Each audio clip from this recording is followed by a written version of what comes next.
O presidente da Câmara, Arthur Lira, disse hoje que conversou com o ministro da Fazenda, Fernando Haddad, sobre as pautas econômicas da Câmara nessa primeira semana de julho. Lira afirmou que reforma tributária, CARF e arcabouço fiscal estão na pauta que eles querem aprovar. Disse ainda que ele e Haddad combinaram um esforço concentrado e que vão trabalhar juntos. O presidente da Câmara acrescentou que no domingo, olha só, gente, vai fazer serão, pretende reunir o colégio de líderes e definir já os encaminhamentos. Renata Agostini, Yuri Pita aqui comigo. Yuri, e aí, você acha que vão conseguir passar esse trator todo aí, CARF, reforma tributária, arcabouço fiscal? É muita coisa, hein, para uma semana já em clima de recesso. Talvez essa semana dure 2 semanas, né? Se estenda até a semana, não só essa primeira semana de julho, mas talvez a segunda. Indo por partes, o CARF é obrigatório, é o projeto de lei que está trancando a pauta da Câmara, por ser um projeto que foi enviado em regime de urgência. O nosso colega de Brasília, diretor editorial de Brasília, Daniel Hittner, trouxe nesta semana a informação, inclusive, de que há uma expectativa de que já na segunda-feira seja votado o projeto de lei do CARF. Esta reunião de líderes no domingo vai na mesma direção, reforça essa apuração que o Daniel Hittner trouxe, se não me engano, na quarta-feira durante o WW.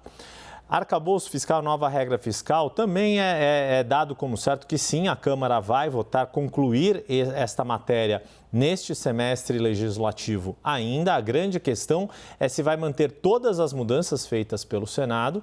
Algumas delas têm mais facilidade para passar no plenário da Câmara, como, por exemplo, o Fundo Constitucional para Brasília, que o Senado incluiu, mas o grande campo de batalha será nessa discussão da regra fiscal, aquela mudança que o Senado fez já no plenário do Senado em relação à correção inflacionária das despesas do governo. Yuri, desculpa te interromper, mas só para colocar um molhozinho, o deputado Cláudio Cajado, o relator, parece que ele estava bem satisfeito, Sim. né? Eu estava conversando com pessoas próximas a ele que me disseram, estou até recuperando aqui umas mensagens que eu troquei, o Senado lamentavelmente decidiu politicamente nas suas alterações sem qualquer amparo técnico.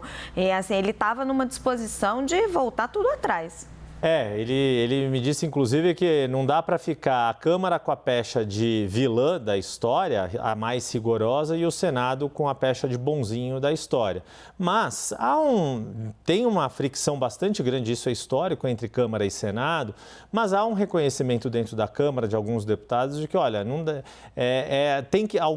alguma coisa tem que ceder em relação às mudanças do Senado. Por isso, o Fundo Constitucional de Brasília pode ser um caminho, que o valor dele não é tão grande a ponto de impactar ali a estrutura da nova regra fiscal, mas essa questão da correção inflacionária, aí sim, estão em jogo nada mais, nada menos do que cerca de 40 bilhões de reais já para 2024, números do próprio Ministério do Planejamento e Orçamento, ou seja, aí a briga é maior. E aí fica a dúvida sobre reforma tributária, o quanto esta pressão que governadores estão fazendo, que prefeitos de grandes capitais também estão fazendo, pode atrasar este cronograma. E, de novo, lembrando que tem não só o governo, mas principalmente o presidente da Câmara, Arthur Lira, está depositando um capital político bastante forte nessas 3 agendas, mas em especial na reforma tributária. E como é que está o clima político? Porque não está nada resolvido ainda, né? Ainda não teve a troca no turismo, o pessoal ainda continua reclamando um pouco das emendas. Você acha que esse clima político ainda complicado na articulação pode influir na aprovação dessas matérias? Eu, quando vi essa lista do presidente da Câmara, eu só consegui pensar naquela música, nunca mais eu vou dormir, nunca mais. Se vê que eu não durmo porque eu tenho bebê em casa. Mas esses são temas extremamente importantes para o governo, e aqui eles já começam de cara com um aliado muito importante, que é o presidente da Câmara, que carrega ali com ele a sua bancada particular.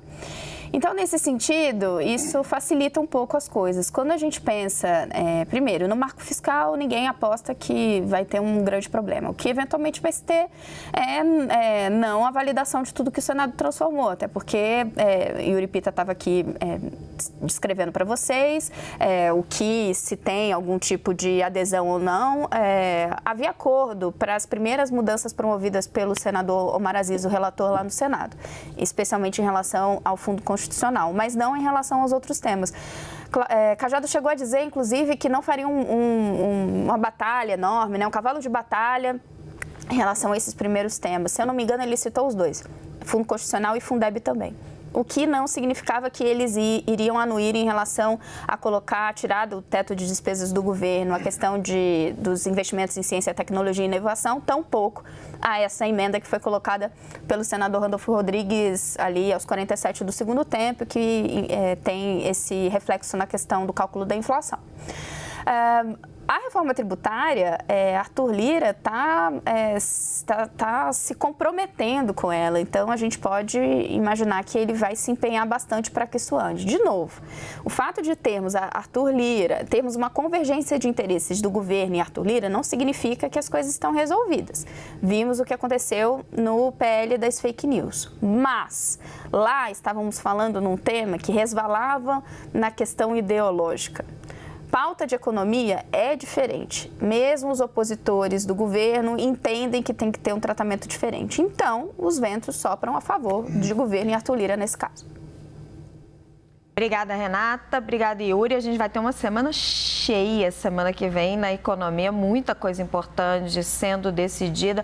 A gente já se fala daqui a pouquinho.